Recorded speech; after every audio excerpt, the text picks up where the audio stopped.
Le pouvoir n'est pas seulement une question de force, mais d'intelligence, de stratégie et parfois de manipulation. Dans cette vidéo, découvrons ensemble plusieurs lois issues du livre Les 48 lois du pouvoir de Robert Greene, avec explications et exemples historiques. Loi 11. Faites en sorte que les autres dépendent de vous. Idée. Plus les autres ont besoin de vous, plus vous êtes libre. Si les gens dépendent de vous pour leur succès, leur bonheur ou leur prospérité, vous contrôlez la situation.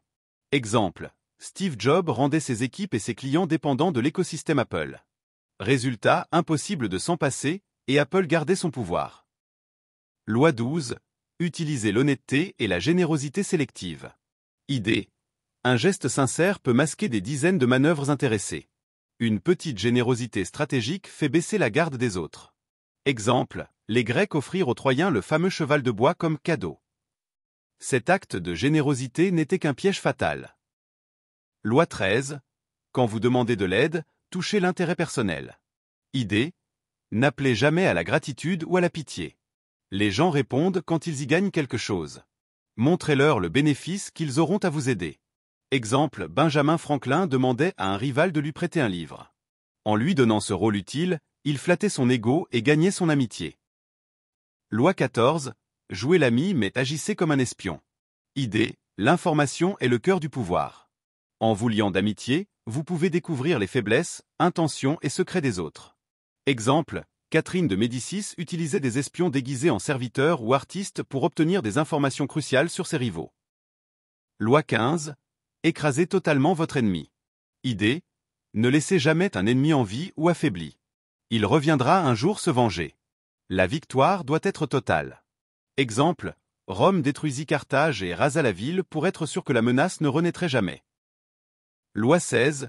Utilisez l'absence pour accroître le respect. Idée. Trop de présence vous rend banal. Disparaître un temps crée du mystère et augmente votre valeur. Exemple. Les grands artistes comme Banksy cultivent la rareté, chaque apparition ou œuvre crée un événement. Loi 17. Maintenez la peur par l'imprévisibilité. Idée. Les humains aiment la routine et la prévisibilité. Si vous devenez imprévisible, les autres se sentent perdus et vulnérables. Exemple. Saddam Hussein changeait sans cesse ses routines et doubles pour que personne ne sache où il se trouvait vraiment. Loi 18. Ne vous enfermez pas dans une forteresse. Idée. L'isolement vous coupe du monde, des informations et des alliés. La vraie sécurité vient des contacts et des soutiens. Exemple, Louis XVI, isolé à Versailles, n'a pas vu monter la colère du peuple, ce qui mena à la Révolution française. Loi 19. Sachez à qui vous avez affaire, n'offensez pas la mauvaise personne. Idée. Certaines personnes pardonnent, d'autres se vengent toute leur vie. Identifier vos adversaires est une question de survie. Exemple, un simple affront à Staline pouvait coûter la vie, il n'oubliait jamais une offense. Loi 20. Ne vous engagez à personne. Idée. Celui qui prend parti perd sa liberté. Gardez votre indépendance et laissez les autres se battre pour vous gagner. Exemple, Talleyrand, diplomate français, servi sous plusieurs régimes Louis XVI, Napoléon, Louis XVIII, sans jamais s'attacher à un camp. Conclusion. Ces lois révèlent une vérité parfois dure. Le pouvoir se gagne par la dépendance, la stratégie, l'information et la maîtrise des relations. Certaines semblent cruelles, mais elles expliquent comment les grands de l'histoire ont dominé leur époque.